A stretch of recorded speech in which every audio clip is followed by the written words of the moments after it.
বন্ধুরা, এই দেখেন আমি রাত্রির রান্না এবার চলে আসছি। এখানে আমার ভাত হয়ে গেছে, আর এখানে আমি খাট্টা মাছ রান্না করছি, আর এখানে খালি মাছের ঝোল রান্না চড়ানো হয়ে গেছে। এই খাট্টা মাছে একটু আমি তেঁতুল গুঁড়ার জল দিয়ে দিচ্ছি। যে ওই খাট্টা মাছের তরকারি খাবে না, সে ওই খালি মাছের ঝোলটা খাবে।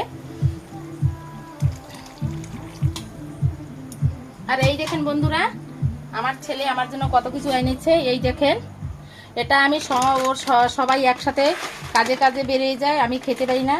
তাই আমার ছেলে বলছে যে মা, সময় আপনি পান না, এইটা একটু দুধে ভিজিয়ে খেয়ে নেবেন।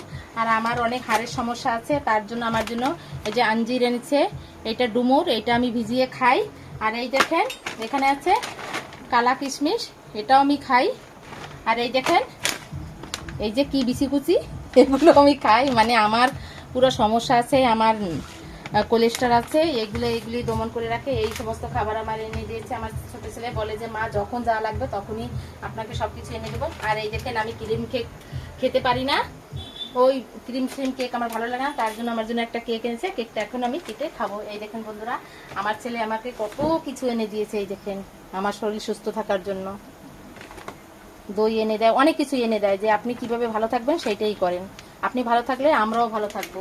এই দেখুন বন্ধুরা, এখন আমি কেকটা কেটে খাবো।